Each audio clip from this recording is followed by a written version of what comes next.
det mesta jag gör på mina vardagar kretsar kring den här klubben på något vis. Alltså, jag är inte här för att skruva, så jag är här för att hålla på med sånt som rör klubben. Jag vet inte, det är kanske ett tecken på att man inte har så mycket till liv, men jag vet inte, för mig så duger det. Jag tycker det är väldigt roligt att vara här och hålla på. Det blir ju som, jag ser det här som en ungdomsgård för vuxna, även om vi inte har något direkt ålderskrav. Utan alla är ju välkomna hit, även om man är yngre. Men ja, så är det. Det här tittar ju säkert de som kan på och tänker att men hur fan gör han, alltså varför viker han in det sådär, och det där kommer ju se jätteknepigt ut. Så att, ja, jag vet. Jag vet inte vad jag håller på med, men jag tänker att om man provar så kanske det går till sig.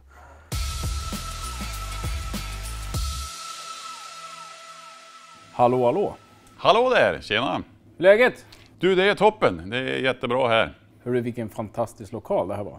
Tack ska du ha.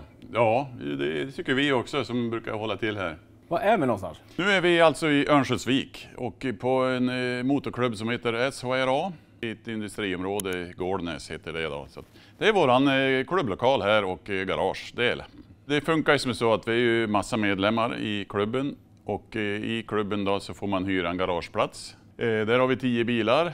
Och sen har vi olika evenemang då. Vi har bilträffar, vi har bilutställningar och så vidare. Så att, och så den här lokalen som vi står i nu då, så vi kan dricka lite kaffe och sitta och ljuga här då. Den här klubben är exakt 50 år gammal. Då har ju naturligtvis medlemmarna kommit och gått, men klubben startades 75. Ja, jag kan säga att genom den här klubben var det nog första gången jag kom i kontakt med bilar på utställning. Så här. Jaha, vad roligt! 1 maj är det alltid någonting. Precis. Ja. Mm. Var det Tempogaraget eller vad hette det för någonting? Det hette Tempogaraget då, och nu har det ju bytt namn genom åren lite olika då, men en del äldre gubbar som jag och sådana, vi säger fortfarande Tempogaraget. Här har vi faktiskt den första affischen på första utställningen, och som ni ser så står det ju då Tempogaraget, och det kostar 10 kronor att gå in. Det kostar lite mer idag, men inte så himla mycket mer. Så att, ja, de som är intresserade kommer 1 maj är naturligtvis varmt välkommen. Ja, som ni ser här har vi lite bilar. Här bilder på bilar som har kommit och gått här i lokalen. Så att det är himla kul att ha bevarat det, så man kommer ihåg vilka bilar som har varit här. Det är ganska många bilar, men det är ju inte alla. Det är några stycken. Och en samlingsbild där uppe från någon träff vi har haft här. Ja, nu är vi alltså inne i lokalen här där vi mekar, och här har vi då som jag sa tidigare 10 bilar, och vi är ju lite gubbar här som mekar med varsin bil då, och ibland hjälps vi åt och ibland gör man allting själv, och det är fantastiskt roligt. Och just här så står min New Yorker då från 73 som jag har grejat på mig lite. Den funkar väldigt bra. Jag har kört Cadillac hela livet, men nu testar jag en Chrysler New Yorker, och det funkar det ja. Var har du hittat den här någonstans då? Hittade den i Skellefteå för ett år sedan bra precis, och då satt vi här inne i fikarummet och babblade, jag och Christer och Björn, och då var jag för tillfället utan bil, så då sa de, nu är det bara att vi får och köper en bil för du börjar bli så otrevlig. Jaha, så då får vi upp på fredag morgon och så körde vi den här hem, och här står han. Det är bra med kompisar ibland. Ja, så här är det idag, är det lite oordning inne här i garaget. Vi har nämligen en så kallad fixardag. Vi håller på att städa och grejer på, så vi har dragit ut mycket i gången här, för vi har ett litet sliprum här borta som behövde renoveras lite. Så ja, nu hjälps vi åt med det. Vi ska måla upp det och fixa till lite. Vi har svets och kantbock och borrmaskin och lite sånt där i ett litet krypin. Det är fantastiskt bra att ha. Ja, det här är en Pontiac Bonneville 65 4 HT som jag har byggt om, som jag vill ha. Jag har byggt den till som en lowrider. Och när gjorde du det här bygget då? Vi började år 2000 när jag köpte bilen. Körde jag första den sommaren, och sen den vintern började med bilen. Så den var klar 02. Lackad och klar med hydraulsystem och 4-pumps hydraulsystem. Och då åkte vi ner 03 till Wheels i Barkarby. Och då blev den här utsedd till Sveriges snyggaste lowrider då. Så det var ju jätteroligt. Kul! Mm. Håkan Larsson uppe i Husum har ju tagit hem jättemånga sådana här bilar. Det var ju ett renoveringsobjekt. Den såg ju för jävligt ut, men den kom ju från Kalifornien så den var ju sönderbränd. I både lack och inredning. Det var ju ingenting kvar egentligen av någonting. Det var ju bara stommarna. Så det är ju bytt allt invändigt och utvändigt kan man säga. Men var kommer designen ifrån då? Ja, det är väl ifrån mig bara. Jag har väl hittat på. Gillar ju färger. Jag jobbar ju som billackerare så att man vill ju ha mycket färger. Det är ju roligt. Han fick ju stå ett år i filler, alltså i slipgrund först och främst. Sen själva design och lackeringen tog ju 3-4 månader. Det tog ju hela vintern egentligen. Den här i botten, kulören, det är ju original. Och det ser man ju, det går ju i ton med inredning. Hade ju kvar lite grann färg invändigt i dörrgångar och sånt där så att man såg vad det var. Och lite grann kvar var det ju av klädseln. En kompis här i Övik som har gjort inredningen, Hans Nilsson. Och panelen har ju RD Autoline gjort. Och Gittans rattar har gjort ratten då. Han har ju renoverat och skickat rattar. Ja, även till USA och ja, egentligen internationellt känd rattrenoverare.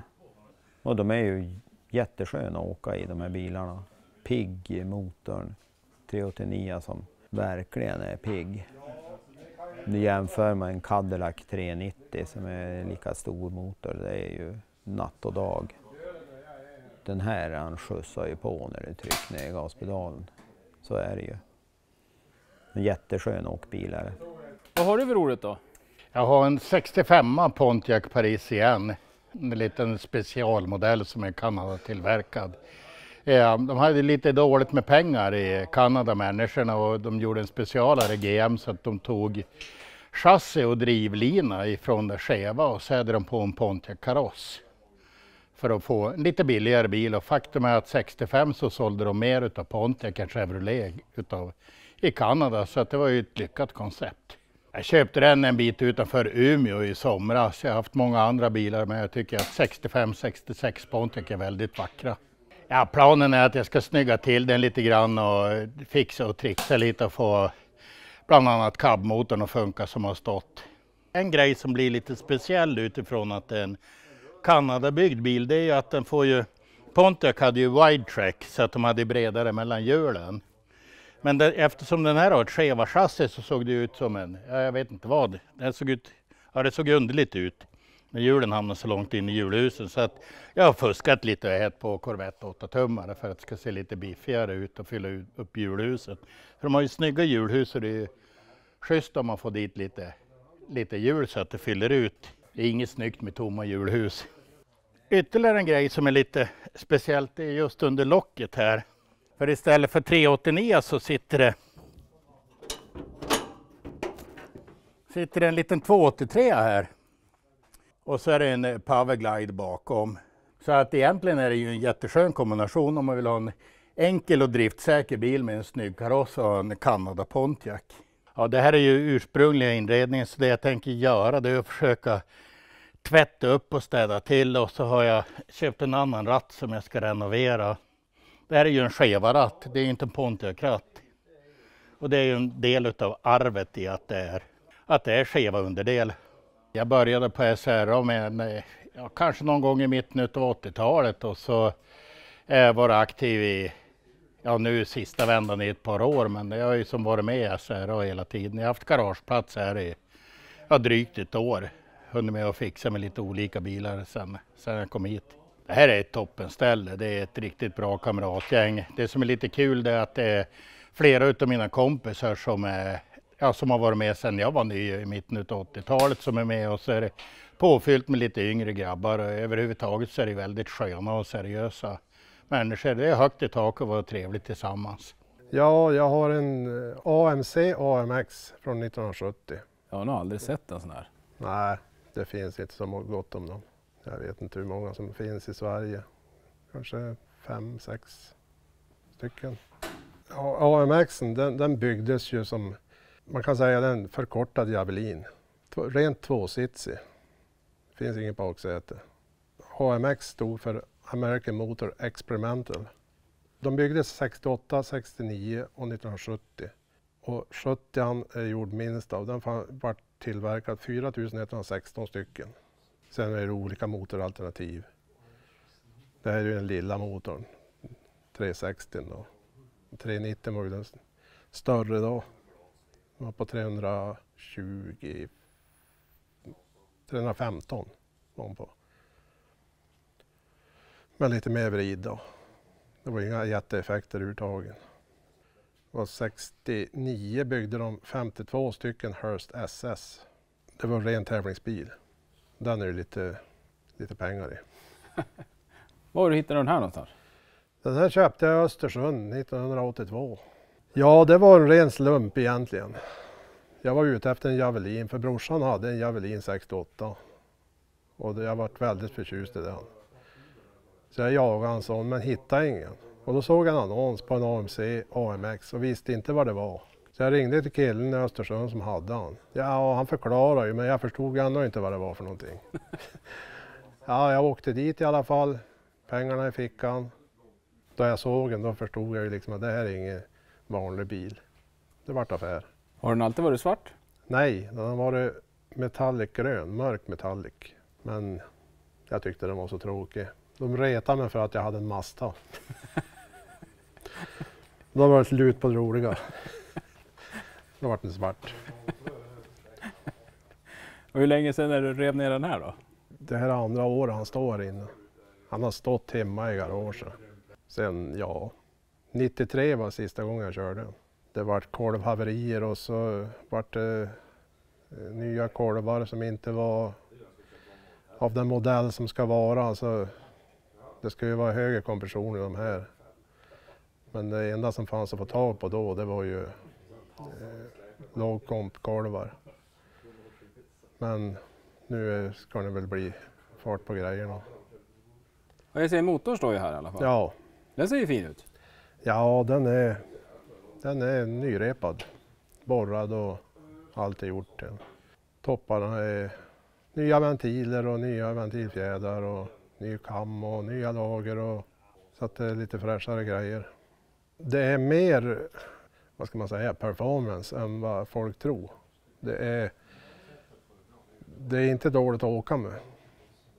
Men det kanske många tycker att det är dyrt. Om man jämför med Cheva till exempel är det ju dyrt.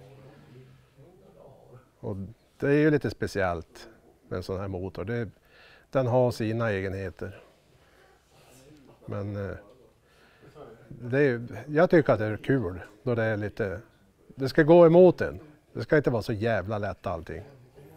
Du är välkommen hem till mitt garage kan jag säga. Alltså, Ja. Jag tycker allt går emot, allt jag rör går åt fel håll. nej då. Det är bara tålamod.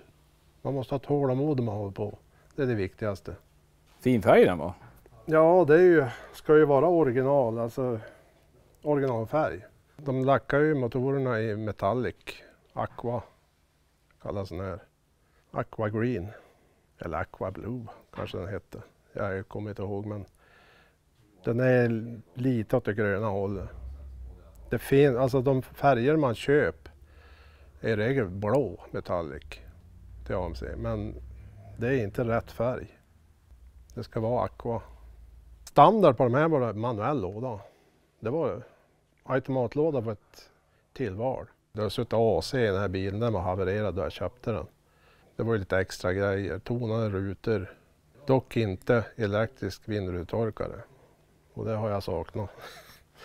Det är fruktansvärt med en vakuumtorkare. Men jag har ju en elektrisk nu så att det ska väl bli bättre. Och när ska den vara klar? Förhoppningsvis till våren. Få upp bakaxeln.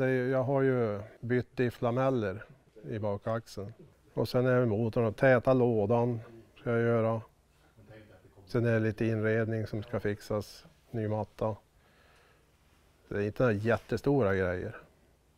Det är ingenting omöjligt. Hur är det att vara i sånt här garage då? Ja, det är ju ganska roligt. Alltså, man får väl vara lite pappa. Ja, du hörde vad de säger. En gnällgubbe. Gnällgubben. Ja, gnällgubben.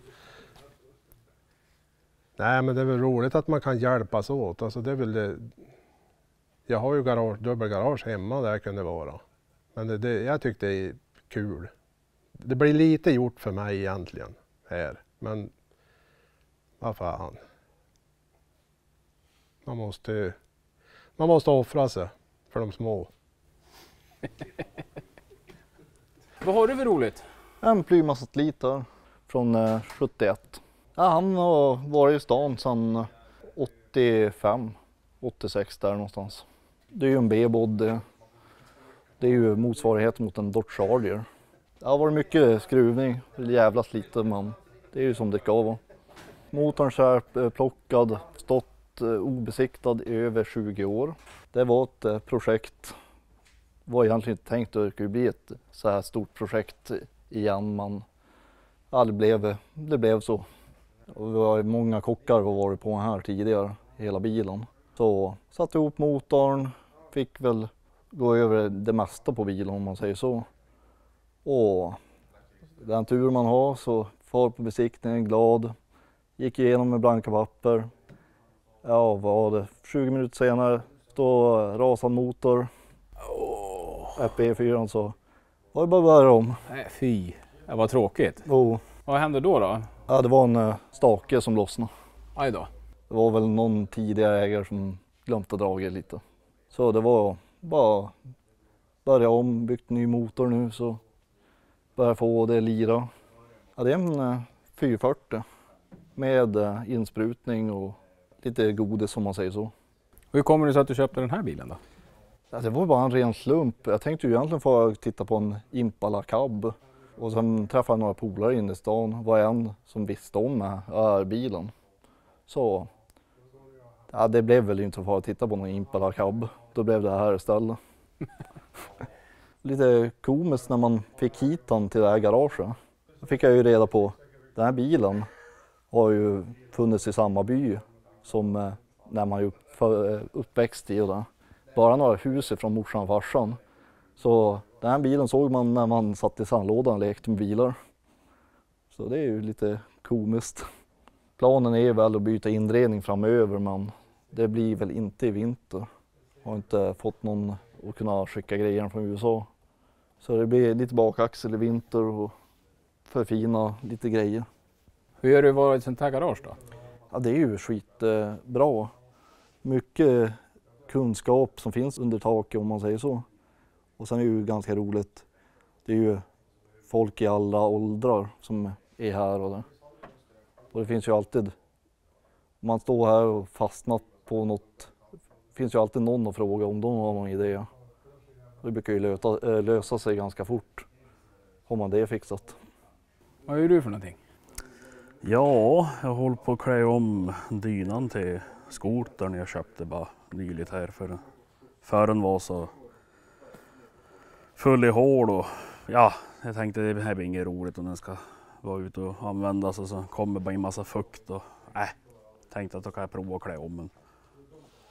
Så jag vet inte vad jag håller på med, men jag tänker att om man provar så kanske det går till sig. Det huvudsaken inte blir hål, då är jag nöjd. Det här tittar ju säkert de som kan på och tänker att men hur fan gör han, alltså varför vi kan in det sådär och det där kommer ju se jätteknepigt ut. Så att, ja, jag vet, men jag känner jag bryr mig inte, jag vill bara få det gjort. En 75as Yamaha SM300B säger den till och med. Oj då. Ja, jag vet inte vad B står för. Bra kanske. Nej, men en liten nätt sak som enstånkare. Jag har inte koll vilka hästar det är i den, förmodligen jättelite. Men den väger inget heller. Det är nästan så att när jag sett mig på den, det är då den får jobbigt för sig. Den startar just nu, men går inte av sig själv. Den går bara på startgas. För den pumpar inte fram någon soppa. Och jag upptäckte det, jag har ju aldrig haft en sån här. Så jag upptäckte när jag höll på med den. Jag tänkte att jag skulle bränsa förgasaren bara. Men den förgasaren har ju inbyggd bränslepump. Vilket jag inte har sett förut. Men jag tog isär den och ja, det såg helt ut. Men nej, Den verkar inte pumpa fram då, så att jag har beställt nya membran. Så förhoppningsvis får man snurr på den här snart. Det här är väl mitt egentliga projekt som jag bara skaffade nyligen också. Det har blivit en liten rockad i fordonsparken. 61:as Chrysler Newport som jag köpte nere i Matfors. Med förhoppningen om att den väl skulle bara vara att använda egentligen för fina. Men det visade sig bli dags för en renovering av motorn, så den har jag plockat ur och skickat iväg på borrning just nu. Det är tänkt att använda den till nästa säsong. Det är väl att få ordning på motorn så att den funkar så. I övrigt så är det för fina lite grann. Jag har inte hunnit tänka riktigt vad det ska bli, men nej, jag har inte haft någon sån här förut. Jag visste inte att jag skulle skaffa en sån här. Men den dök upp och jag kände att de är ju frän. Jag är en sucker för krom och vingar. Ja, det är ju det på den här. Det är de här sena 50-talarna eller tidigt 60-tal, det är de som är min typ. Stort, bräkigt, bekvämt. Det får gärna vara lite groteskt liksom, så det tycker jag är häftigt. De hade ju en väldigt fantasi för design då, på den tiden. Nej, men inredningen det tycker jag är frän. Måste ju vara bytt relativt nyligt. Och så är det så här härligt röd med flanell typ. Och det gillar jag. Svart bil med röd inredning, det blir liksom inte så mycket snyggare än så tycker jag. Och så har den här fräna instrumentgloben. Alltså en väldigt intressant design på mätartavla helt enkelt. Som jag ska få fungera, för den här är egentligen inte, det är inga lampor i den som lys, utan det är lite som neon. Du skickar på väldigt hög volt, så börjar, om det är någon metall eller om det är någon färg, jag minns inte vad det är, så börjar den lysa av det. Vilket ger ett skimmer som lampor kan liksom inte efterlikna det. Det blir som ett glödande. Och det funkar inte nu och det är standard att det inte gör, men jag ska försöka få ordning på nu och hitta några instruktioner så att jag ska försöka få till det, för jag vill gärna själv se det där lysa. Jag tycker den här är underbar som den är just nu, för den är, jag misstänker att den kan ha varit svart original. Jag vet inte, men hur den är så är det ingen ny färg som är på den, och jag tycker skitsnyggt som det är nu med sliten svart. Lite Jönssonligans skeva liksom. Jag vet inte, härligt sliten. Den ser lite elak ut på något vis. Hörru, vilket härligt ställe. Ja, men tack ska du ha. Jo, vi trivs jättebra här allihopa, och är det så att vi vill komma tillbaka, då är varmt välkommen, och ni som tittar på får gärna komma hit och titta in och se hur vi har det. Jag skulle gärna vilja komma på 1 maj. Ja, men du är varmt välkommen. Det skulle vara jättekul om du dök upp där på vår fina bilutställning som vi har faktiskt 1 maj, som vi har sagt förut, här varje år. Mm. Ja, det är som sagt 50 år. Jag ska göra vad jag kan i alla fall. Ja, det skulle vara jättekul. Men det ska också vara roligt att träffa lite fler människor här, för ni har många bilar som inte jag har filmat. Ja, det är det. Och så har vi ju lite på utsidan här står ju lite bilar, men det är klart, det är till sommaren då är det ju lite lättare att gå runt här och kolla och spana in lite. Vi får säga på återseende då. Ja, tack så mycket. Ja. Tack så mycket. Hej hej. Hej hej. Hej då.